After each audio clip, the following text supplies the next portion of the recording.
కూటమి సర్కార్పై మండిపడ్డారు గురజాల మాజీ ఎమ్మెల్యే కాసు మహేష్ రెడ్డి.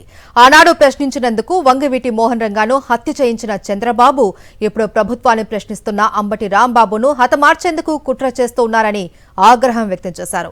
అంబటి రాంబాబుకు ఏం జరిగినా కూటమి ప్రభుత్వానిదే బాధ్యత అని హెచ్చరించారు ఆయన. ఆ రోజున విజయవాడ నడిబొడ్డులో వంగవీటి మోహన్ రంగా గారిని చంపించింది చంద్రబాబు నాయుడు గారి కథ. ఈ రోజు అదే పరిస్థితి అంబటి రాంబాబు గారి మీదకి వచ్చింది.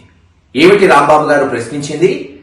మీరు ఎలా ప్రతిపక్ష నాయకుడు జగన్మోహన్ రెడ్డి గారి ఫ్లెక్సీలు తెలుగుదేశం నాయకులు వేస్తారు అని. ఇప్పటివరకు ఎప్పుడన్నా అటువంటి సాంప్రదాయం ఉందా? ఒకళ్ళ ఫ్లెక్సీలు వాళ్ళ నాయకులు వేసుకొని వాళ్ళేదో అభివృద్ధి చేసుకోనని చెప్పుకుంటారు కానీ వేరే పార్టీ వాళ్ళ ఫ్లెక్సీలు వేసి హేళనగా వేసి వాళ్ళని ప్రేరేపించడం ఇది చంద్రబాబు నాయుడు గారి రాజకీయం కాదు. దాన్ని రాంబాబు గారు ప్రశ్నిస్తే ఆయన మీద దాడి చేశారు. ఎస్, ఆయన ఒక పరుష పదజాలం వాడాడని ఆయన చంపబోయారు. మరి జగన్మోహన్ రెడ్డి గారి మీద బూతులు తిట్టిన అయ్యన్న పాత్రుడు గారేంది, పట్టాబేంది, అనేక తెలుగుదేశం నాయకులు ఏంది, చివరికి చంద్రబాబు నాయుడు గారు లోకేష్ గారు ఎన్ని బూతులు మాట్లాడలేదు.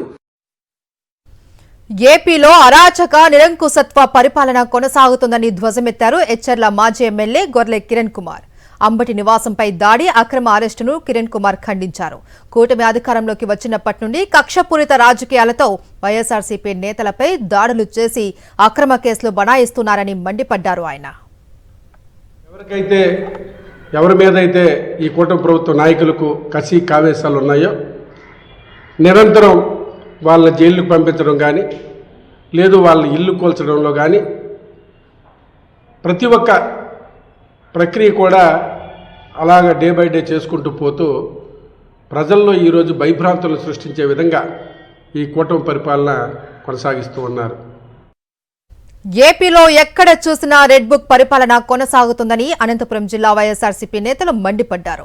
గుంటూరులో మాజీ మంత్రి అంబటి రాంబాబు ఇంటిపై టీడీపీ గూండాలు దాడి చేసి వాహనాలకు నిప్పు పెట్టడాన్ని తీవ్రంగా ఖండిస్తున్నాము అన్నారు అనంతపురం జిల్లా వైఎస్ఆర్సీపీ అధ్యక్షుడు అనంత వెంకటరామిరెడ్డి, మాజీ ఎమ్మెల్యే రాచమల్లు శివప్రసాద్ రెడ్డి.